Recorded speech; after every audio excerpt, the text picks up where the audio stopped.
Akwụkwọ nke Luk isi nke 7. Mgbe o kwuchara okwu ya niile, ndị mmadụ nọ n'etiti ndị ọrụ ugbo ahụ na-arịa ọrịa ma dị njikere ịbanye Kapanọm. Otu ohu nke napụrụ ya ịhụnanya ya, mgbe ọ nụrụ maka Yeshua, o zigara ya ka ọ bịa gwọọ ohu ya. Ndị okenye obodo ahụ bịakwutere ya na-arịọ ka ha bịa Yeshua ma rịọ ya sị na ọ bụ ozugbo ka o mee nke a maka ọrụ ya, n'ihi na ha kwuru sị, ọ bụ onye na-ekwuchitere mba anyị ma wuo ụlọ nzukọ. Yeshua soro ha gaa, mana ọ nọghị anya n'ụlọ ahụ. Mgbe ọ na-apụ, o zigara ndị enyi ya na-asị, Onyenwe anyị, enyela onwe gị nsogbu, n'ihi na erughị m eru ịbanye n'okpuru ụlọ m. Ya mere, echeghị na m ruru eru ịbịa n'okwu ahụ. Onye ohu m ga-adịkwa ndụ naanị n'ihi na abụ m onye nọ n'okpuru ikike.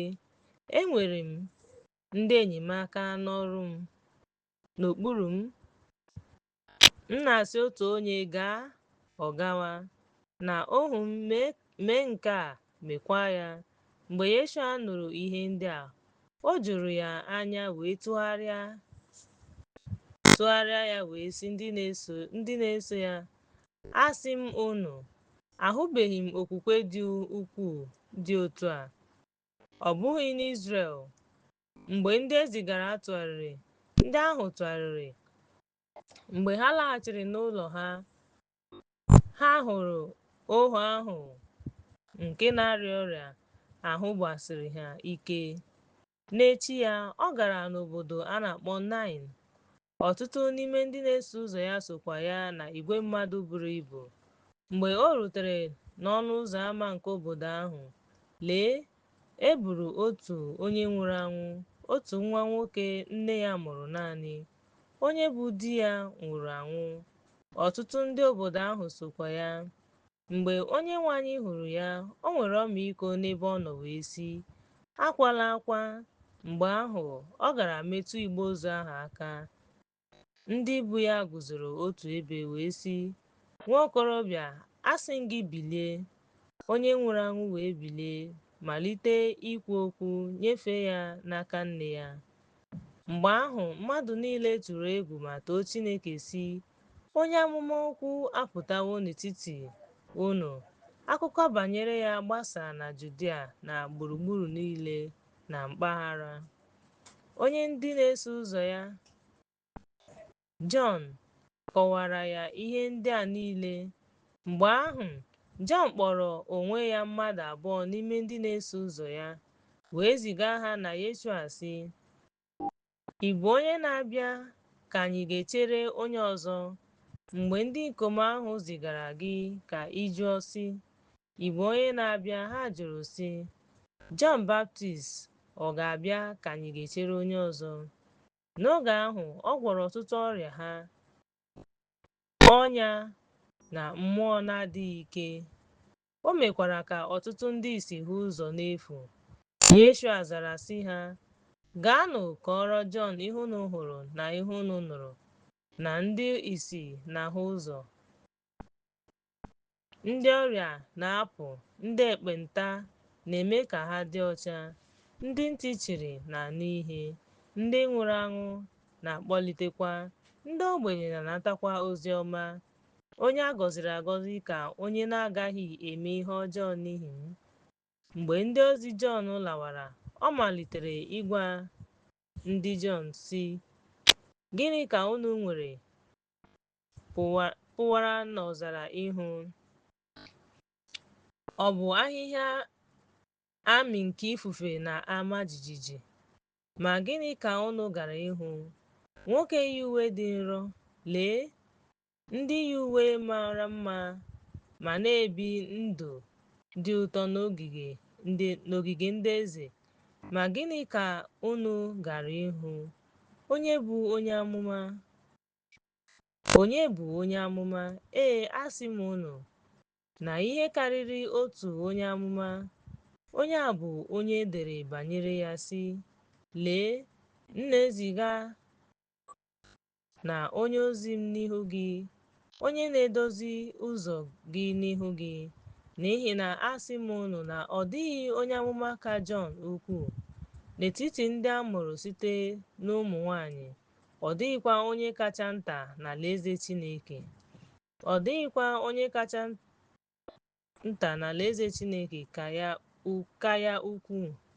Mgbe ahụ ndị niile nụrụ na ndị na-ana ụtụ isi mere ka Chineke bụrụ onye ezi omume site n'ịbụ ndị e mere baptizim site na baptizim Jọn. Ma ndị Farisii na ndị ọka mmụta iwu ledara ndụmọdụ Chineke megide ha anya. Ha ekwetaghịkwa ka o mee ha baptizim. Onyenwe anyị wee sị, gịnị ka m ga-eji tụnyere ndị ọgbọ a? Gịnịkwa ka ha dị ka ha? Ha yiri ụmụntakịrị ndị nọ ọdụ n'ahịa na-akwa akwa n'etiti onwe ha na-asị, anyị akwawa akwa maka unu, ike agwụbeghị unu. Anyị akwawa akwa maka unu, unu akwabeghị akwa. N'ihi na Jọn onye na-eme baptizim bịara na-erighị achịcha ma ọ bụ na-aṅụ mmanya, unu na-asị, o nwere mmụọ ọjọọ. Nwa nke mmadụ bịara na-eri ihe ma na-aṅụ ihe ọṅụṅụ, unu na-asị, lee, nwoke na-eri nri na onye na-aṅụ mmanya vaịn, enyi ndị na-anụ ụtụ isi na ndị mmehie. Ma amamihe ziri ezi site n'aka ụmụ ya niile. Otu n'ime ndị Farisii wee rịọ ya ka o soro ya rie nri. O wee banye n'ụlọ ndị Farisii nọdụ ala iri nri. Lee, otu nwaanyị si n'obodo ahụ, onye mmehie, mgbe ọ nụrụ na Yeshua nọ na-eri nri n'ụlọ ndị Farisii, o wetara igbe mmanya vaịn. O wee guzoro n'azụ ya na-ebe akwa, wee malite ịsa ụkwụ ya na ụkwụ ya. Ahịhịa wee jiri ntutu isi ya kpọọ ha, susuo ya ụkwụ ya ọnụ, tee ha mmanụ. Mgbe onye Farisii ahụ nyere ya iwu hụrụ nke a, o kwuru n'ime onwe ya sị, ọ bụrụ na nwoke a bụ onye amụma, ọ gara ama onye na ụdị nwaanyị a bụ nke na-emetụ ya aka, n'ihi na ọ bụ onye mmehie. Yeshua wee sị ya, Simon, enwere m ihe m ga-agwa gị. Ọ zara sị, Onyenwe anyị, kwuo ya. E nwere otu onye na-agbazinye ego nke nwere ụlọ akụ abụọ. Otu nwere naanị 100 pence ise, nke ọzọ nwere 50. Mgbe ha enweghị ihe ha ga-akwụ, o kwetara ha abụọ. Onye n'ime ha, gwa m, ga-enwe ekele karịa? Simon zara sị, echere m na ọ bụ onye o nyere ego kachasị. O wee sị ya, ị kperela nke ọma. Mgbe ahụ ọ tụgharịrị lee nwaanyị ahụ anya wee sị, Simon, ị hụrụ nwaanyị a? Abatara m n'ụlọ gị, i nyeghị m mmiri maka ụkwụ m, mana ọ sachara m ụkwụ m ma tii ahịhịa ma jiri anya ya kpọọ ha. Ị naghị enye m ihe ọṅụṅụ, mana ọ kwụsịbeghị ịsa ụkwụ m kemgbe m batara. Etibeghị m isi m mmanụ, kama o teela ụkwụ m mmanụ. Ya mere, ana m asị gị na agbagharala ya ọtụtụ mmehie, n'ihi na ọ ṅụọla mmanya nke ukwuu. Ndị a gbagharala ntakịrị, ha na-eme mkpọtụ ntakịrị. Ọ sịrị ya, agbagharala gị mmehie gị, ekwensu.